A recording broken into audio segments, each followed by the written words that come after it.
I thought I was a good person. Then I put on a uniform.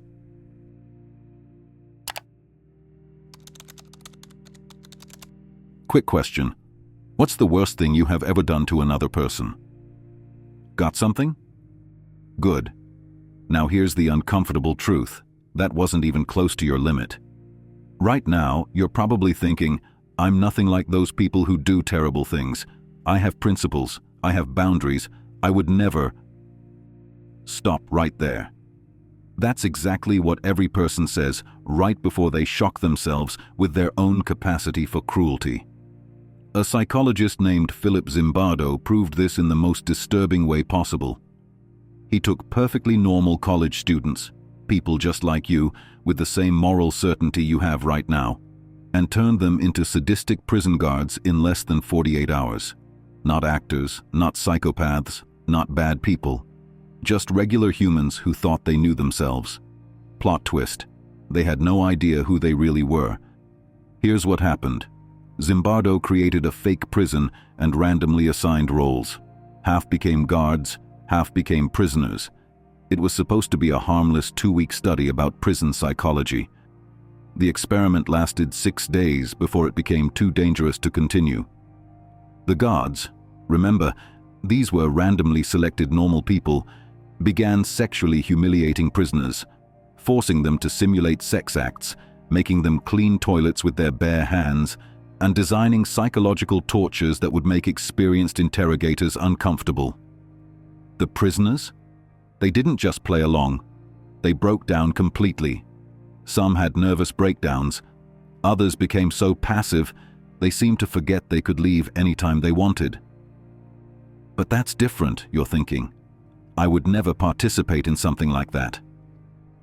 Here's the thing that'll keep you up tonight. Every single person in that experiment thought exactly the same thing. The guards were horrified when they watched the footage later. They couldn't believe they were looking at themselves. One guard said, "I didn't recognize the person I became." Another said, "It was like watching a stranger wear my face." The scariest part? It felt completely natural to them while it was happening. They weren't fighting against their conscience. Their conscience had been rewired to make cruelty feel righteous. Think about that for a second. Your moral compass, the thing you trust most about yourself, can be hacked and reprogrammed faster than updating your phone. Still think you're different? Still think you know who you really are? Because what Zimbardo discovered wasn't just that good people can do bad things. He discovered that the line between hero and monster isn't drawn in permanent ink. It's drawn in erasable pencil, and the eraser is always within reach. The question isn't whether you're capable of evil. The question is, what situations are you 3 bad days away from encountering that could reveal a version of yourself you never knew existed? Part 2. The experiment that broke human psychology. Imagine signing up for what you think is a boring psychology study and accidentally discovering you're a sociopath. That's essentially what happened to 24 college students in 1971. They answered an ad for a prison study offering $15 a day, decent money for broke students. They thought they'd be sitting around discussing prison conditions or maybe filling out questionnaires. Instead, they got a front-row seat to their own psychological demolition. Zimbardo didn't just create a fake prison. He created a machine for manufacturing monsters. Every detail was designed to blur the line between reality and roleplay until the participants forgot which was which. The arrest process started at their homes. Real police officers showed up, handcuffed them, and drove them to the prison in the basement of Stanford's psychology building. The prisoners were stripped, deloused, and given numbers instead of names. The guards got uniforms, reflective sunglasses, and wooden batons. More importantly, they got one simple instruction: maintain order. No training. No rules about what was acceptable, just maintain order, and the implicit permission to figure out what that meant. Here's where it gets interesting. The first day was relatively calm. Guards were awkward, prisoners were compliant. Everyone was still figuring out their roles. Day 2. things started escalating. Guards began creating arbitrary rules. Prisoners started pushing back. Day 3, the guards organized a systematic campaign of psychological warfare. They made prisoners do jumping jacks until they collapsed. They forced them to clean toilets with their bare hands. They made them simulate sexual acts with each other. They created games where prisoners had to choose which of their fellow prisoners would be punished. But here's the part that'll make your skin crawl. The guards were having fun. One guard later described feeling a rush of power when he saw fear in a prisoner's eyes. Another talked about how creative he became in designing new humiliations. A third said he looked forward to his shifts because he enjoyed the feeling of absolute control. Meanwhile, the prisoners weren't just playing along, they were psychologically breaking down. Some developed stress-related rashes, others couldn't sleep. One prisoner, who was perfectly mentally healthy when he arrived, had what appeared to be a nervous breakdown and had to be released. The most disturbing part, none of them could explain why they were behaving this way. When interviewed later, guards said things like, "I don't know what came over me," and "that wasn't really me." But it was them.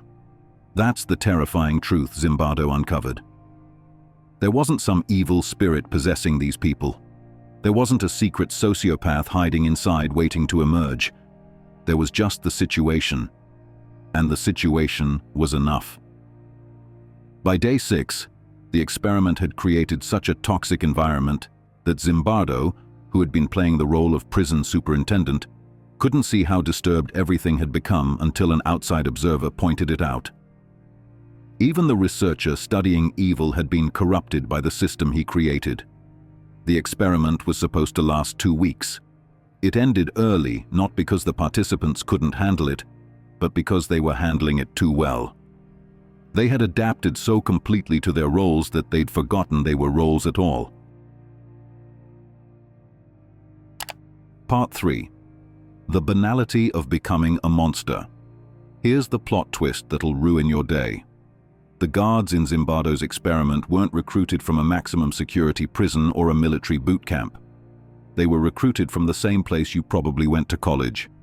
They were psychology majors, education students, future social workers and teachers, people who chose career paths specifically because they wanted to help others, and they turned into sadists in 72 hours. But surely there were warning signs, you're thinking. Surely these people had some hidden darkness that made them susceptible. Nope.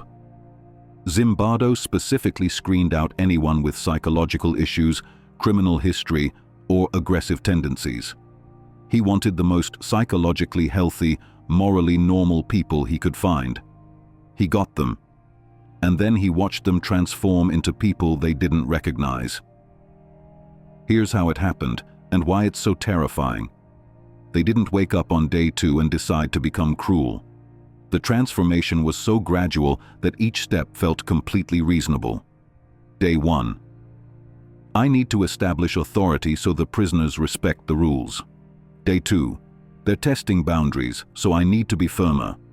Day 3. They're getting rebellious, so I need to show them who's in charge. Day 4. They need to learn that actions have consequences. Day 5. They're trying to manipulate me, so I can't show any weakness. Day 6. They're not really people anymore, they're just prisoners. Each step was a tiny movement away from their normal moral compass. Each decision was justified by the previous decision. Each day's behavior became the new baseline for what felt normal. This is what psychologists call moral drift. The slow, almost imperceptible slide from good to evil that happens when you're making small compromises in service of what feels like a larger good. The guards weren't thinking, I'm going to psychologically torture these people because I enjoy causing suffering. They were thinking, I'm maintaining order in a chaotic situation, and sometimes that requires tough decisions. Their brain's rationalization machine was working overtime, creating stories that made each escalation feel not just acceptable, but necessary and even virtuous. I'm teaching them respect. I'm preparing them for real prison. I'm doing what needs to be done. Someone has to maintain discipline. This is how ordinary people become perpetrators of extraordinary cruelty. Not through a sudden embrace of evil, but through a gradual redefinition of what counts as good. The most chilling part? Every historical atrocity follows this exact pattern. The Holocaust wasn't carried out by cartoon villains twirling their mustaches. It was carried out by bureaucrats who thought they were solving administrative problems. Corporate fraud isn't committed by people who wake up wanting to steal from grandmothers. It's committed by people who think they're maximizing shareholder value and creating jobs. Police brutality isn't perpetrated by people who joined the force to hurt innocent people. It's perpetrated by people who think they're maintaining order and protecting society. The banality of evil isn't that evil is boring. It's that evil feels completely normal to the people committing it. And that's what makes it so dangerous and so universal. Part 4. The uniform makes the monster. Want to know the scariest part of the Stanford Prison Experiment? It wasn't the psychological breakdown or the sadistic behavior. It was how quickly a piece of clothing could reprogram someone's entire personality. The guards weren't just given uniforms, they were given reflective sunglasses. Those sunglasses weren't a fashion choice. They were an empathy-killing machine. When you can't see someone's eyes, it's exponentially harder to connect with them as a human being. The sunglasses turned the guards into literal faceless authority figures, which made it easier for them to see the prisoners as less than human. The prisoners got the opposite treatment. Instead of clothes that made them feel powerful, they got smocks that made them feel vulnerable. Instead of names that connected them to their identity, they got numbers that reduced them to inventory. But it's just clothing, you're thinking. Surely that can't change who someone fundamentally is. Here's the uncomfortable truth. You already know it can. You've experienced it yourself. Think about how differently you feel in a business suit versus pajamas. How your posture changes when you put on athletic wear. How your voice shifts when you're wearing something that makes you feel authoritative versus something that makes you feel casual. Clothing doesn't just change how others see you, it changes how you see yourself. And when you see yourself differently, you behave differently. But uniforms are more than just clothing. They're permission slips for behavior that would normally feel unacceptable. A police officer's uniform gives implicit permission to use force. A doctor's white coat gives permission to ask intimate questions. A judge's robe gives permission to make decisions that affect people's lives. Most of the time, this is fine. These roles serve important social functions, and the uniforms help everyone understand what's expected. The problem happens when the uniform starts to feel like your identity instead of just your job. In the Stanford experiment, the guards didn't just put on uniforms, they became their uniforms. The role of guard stopped being something they were playing and started being something they were.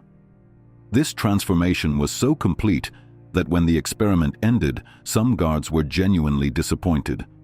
They didn't want to take off the uniform because they didn't want to give up the power that came with it. One guard said, "I was sad when it was over. I felt more important as a guard than I did as a student." Think about that. In less than a week, a piece of clothing had become more central to his identity than his actual life. This happens in the real world constantly. The manager who becomes drunk on their authority. The security guard who starts to see everyone as a potential threat. The customer service representative who begins to hate customers. These aren't bad people. They're people who have let their role become their identity, and their identity shape their behavior in ways they never intended.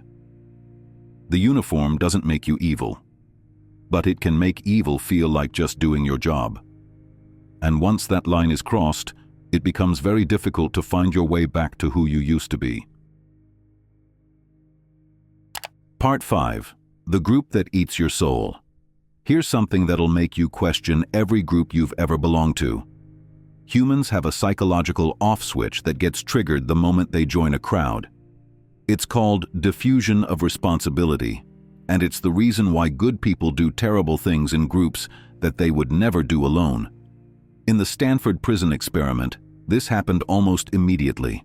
The guards didn't just individually decide to become cruel. They created a culture of cruelty that made individual dissent nearly impossible. When one guard introduced a humiliating punishment, the others felt pressure to go along with it. When someone escalated the abuse, it became the new normal that everyone else had to match or exceed. Nobody wanted to be the weak guard who wasn't tough enough to handle the prisoners. Nobody wanted to be the outsider who didn't fit in with the team, so they all participated in things they would have found horrifying if they'd encountered them individually. This is how groups eat your soul. They make your individual moral compass irrelevant by replacing it with group consensus. Your brain stops asking, "Is this right?" and starts asking, "Is this what everyone else is doing?" Think about the last time you were in a group that was doing something questionable. Maybe it was workplace gossip that turned vicious. Maybe it was a social media pile-on that went too far. Maybe it was a family gathering where everyone ganged up on one person. Did you speak up? Or did you go along with it because that's what everyone else was doing? If you went along with it, you weren't weak, you were human, and you were experiencing one of the most powerful psychological forces on the planet, the need to belong. The need to belong is so strong that it can override almost every other moral consideration. People will literally torture others if the group tells them it's acceptable. This isn't theoretical. Stanley Milgram proved it in his obedience experiments. Regular people would deliver what they thought were fatal electric shocks to strangers simply because an authority figure told them to continue. 2/3 of participants went all the way to the maximum voltage, even when the victim was screaming in pain and begging them to stop. Why? Because the experimenter, representing the group consensus, told them it was necessary for the greater good. The scariest part about group dynamics isn't that they can make you cruel. It's that they can make cruelty feel virtuous. When everyone around you is participating in something harmful, your brain starts generating reasons why it must actually be good. Maybe the victim deserves it. Maybe it's for their own good. Maybe it's necessary for the greater good. Groups don't just give you permission to be bad. They give you reasons to feel good about being bad. And once you've convinced yourself that cruelty is actually kindness, there's almost no limit to what you're capable of. The group doesn't just eat your soul, it convinces you that you never had one to begin with. Part 6. The system is the real villain. Here's the thing that'll keep you awake tonight. You're not the hero of your own story. The system is writing your story, and you're just reading the lines. Every day you wake up and think you're making independent choices based on your personal values. But really, you're responding to incentives and pressures that have been carefully designed to produce specific behaviors. Your workplace rewards certain actions and punishes others. Your social circle approves of some attitudes and rejects others. Your family system encourages particular roles and discourages deviation. You think you're choosing your behavior, but mostly you're just adapting to survive in the systems you found yourself in. Zimbardo's prison experiment wasn't really about individual psychology. It was about how systems create predictable behaviors in predictable ways. The system he created, with guards having absolute power and prisoners having none, was designed to produce abuse. Not because the people in it were abusive, but because abuse was the logical outcome of the power structure. Give someone absolute power over another person, remove accountability, add group pressure to conform, and sprinkle in some dehumanizing language, and you've created a machine for manufacturing cruelty. The guards weren't monsters. They were products of a monstrous system. This is happening to you right now in ways you probably don't recognize. If you work in sales, your system rewards you for convincing people to buy things they might not need. If you work in social media, your system rewards you for creating content that triggers strong emotional reactions. If you work in any large organization, Your system rewards you for following orders and punishes you for asking inconvenient questions. You might be a good person, but if you're operating in a system that rewards bad behavior, you'll face constant pressure to compromise your values or find yourself slowly adapting to expectations you never consciously agreed to. The most insidious part is that toxic systems are designed to feel normal to the people inside them. They don't announce themselves as toxic.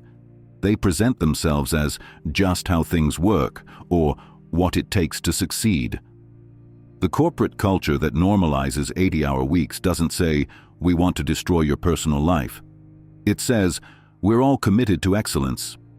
The social media platform that profits from outrage doesn't say, "We want to make you angry and divided." It says, "We're connecting people and facilitating important conversations." The political movement that demands ideological purity doesn't say, "We want to eliminate your capacity for independent thought." It says, "We're fighting for justice and truth." Systems are really good at making their demands feel like your choice. But here's the liberating truth. Once you understand how systems work, you can start making more conscious decisions about which systems you participate in. You can't always change the system, but you can often choose which systems to be part of. And sometimes, just sometimes, one person choosing to behave differently can help change the entire system. The guards in the Stanford Prison Experiment could have chosen differently. One guard refusing to participate in abuse might have changed everything. You have that same power in your own life. You can be the person who changes a system's direction just by choosing to act according to your values instead of the system's incentives. The system is powerful, but it's not omnipotent. Your individual choices still matter. The question is, will you use that power, or will you let the system use you? Part 7. The Antidote to Evil. It's not what you think. After all this talk about how easily good people become monsters, you're probably wondering, so how do I make sure I don't become one of them? The answer isn't what you expect. It's not about being a better person or having stronger moral convictions. Most of the guards in the Stanford Prison Experiment were probably more moral than average. They were studying to become teachers and social workers. The antidote to evil isn't moral superiority, it's moral humility. It's accepting that you're not fundamentally different from the people who do terrible things. It's recognizing that your goodness is situational, not inherent. It's understanding that the right circumstances could turn you into someone you wouldn't recognize. This isn't depressing, it's liberating. Because once you accept your capacity for evil, you can start taking precautions against it. Heroes aren't people who are incapable of evil. Heroes are people who understand their capacity for evil and choose to fight against it anyway. Here's what that looks like in practice. Heroes are paranoid about their own moral drift. They constantly ask themselves, "Am I rationalizing behavior that I would have found unacceptable last year?" They set up systems to catch themselves when they start sliding down the slope. Heroes question authority, especially when it's convenient not to. They don't just follow orders because someone in a uniform or a position of power gave them. They ask, "Is this right?" Even when everyone else seems to think it is. Heroes refuse to let roles define their identity. They remember that they're a person playing a role, not a role that happens to be inhabited by a person. They take the uniform off mentally even when they have to wear it physically. Heroes break up group consensus when it's heading in a dark direction. They're willing to be the person who says, "Wait, this doesn't feel right," even when everyone else is going along with it. Heroes choose their systems carefully. They understand that they'll be shaped by the environments they spend time in, so they're strategic about which environments they choose. Most importantly, heroes understand that heroism isn't a character trait. It's a choice you make in specific moments when the easy thing and the right thing are different. The guards in the Stanford Prison Experiment had multiple opportunities to choose heroism. Every time they were asked to escalate the abuse, they could have said no. Every time they saw a fellow guard crossing a line, they could have intervened. Every time they felt uncomfortable with what was happening, they could have spoken up. They didn't, because heroism felt harder than conformity. It felt riskier than going along with the group. It felt more uncomfortable than just doing what everyone else was doing. But comfort is the enemy of conscience, and conformity is the death of character. The most important thing to remember is this: you will face your own Stanford Prison Experiment. Maybe not literally, but you will encounter situations where the system incentivizes bad behavior, where the group pressures you to participate in something harmful, where authority figures ask you to compromise your values. In those moments, you'll have a choice. You can go along with it and tell yourself it's not that bad, or you can be the person who says, "This stops here." The scary truth is that you're 3 bad days away from becoming a monster. The hopeful truth is that you're also 1 good choice away from becoming a hero. The question isn't whether you'll face that choice. The question is, when you do, which person will you choose to be? If this exploration of human darkness has shown you anything, it should be this: your capacity for evil is real, but so is your capacity for good. Understanding the first is what makes the second possible. The monsters aren't coming from outside. They're coming from inside, from all of us. But so are the heroes. And right now, in this moment, you get to choose which one you want to be. Next week, we're diving into the Milgram obedience experiments, the study that proved most people will literally torture strangers if someone in authority tells them to. Subscribe now, because understanding how authority manipulates you might be the most important thing you ever learn. Your capacity for both good and evil is just beginning to be understood, and that understanding might be the only thing standing between you and becoming someone you never thought you could be.